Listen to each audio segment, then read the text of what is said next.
Le rendez-vous est important. Il permet le financement de 90% des actions menées tout au long de l'année par Fightheads Monaco. La vente aux enchères annuelle de l'association a coïncidé cette année encore avec la Journée internationale de lutte contre le sida. Une cinquantaine de lots avaient été offerts pour l'occasion.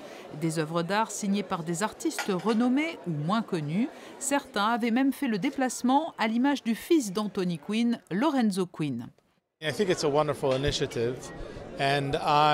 pense que c'est une très bonne initiative et je trouve que c'est important d'y participer.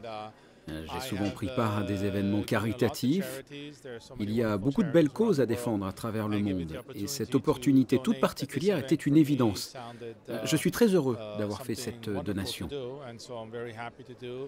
Et tout au long de la vente aux enchères, orchestrée par Maître Tajan, aux côtés du présentateur Sébastien Follin, les bénévoles de Fightheads Monaco se sont relayés pour enregistrer les ventes.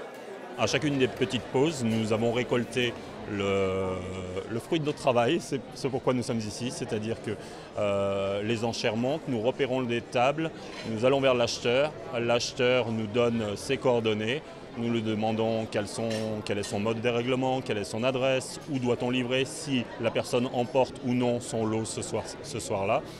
Et ensuite, dès que cette pause arrive, nous déposons ces billets de façon à ce que les personnes puissent anticiper et préparer les lots. On est heureux parce que c'est pour la bonne cause, parce qu'on sait que les gens sont très actifs ici à Monaco par rapport à cette association, ils le sont de plus en plus.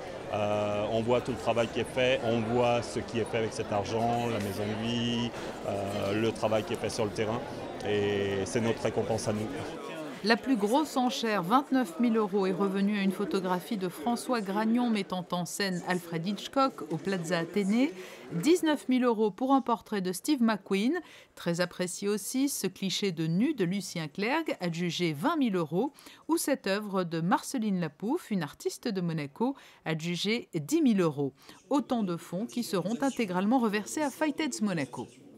C'est un contexte économique qui est difficile, tout le monde le sait, mais ça nous aide quand même puisque c'est un des revenus essentiels pour le fonctionnement à Monaco, le fonctionnement de la maison de vie à Carpentras, et ça nous est une aide indispensable pour assurer notre mission d'information, d'éducation, de prévention et puis de la prise en charge sociale de tous ces patients qui viennent nous voir et qui nous font confiance. C'est un combat qui n'est pas évident parce que le sida n'est plus une cause qui est très porteuse à l'heure actuelle, mais on a besoin de tous ces gens, on a besoin de ces gens qui nous relaient, on a besoin de ces gens qui nous aident, et puis on a besoin de tous ces généreux donateurs parce qu'encore une fois, et c'est ce qui fait défaut à l'ONU SIDA pour éradiquer le sida, c'est l'argent, hein, on le disait 25 milliards de dollars par an, et bien nous à notre échelle sur le plan local au niveau de Monaco, on a besoin encore et surtout d'argent pour pouvoir continuer cette mission. Au total, la vente aux enchères de Fightheads Monaco aura permis de récolter cette année près de 360 000 €.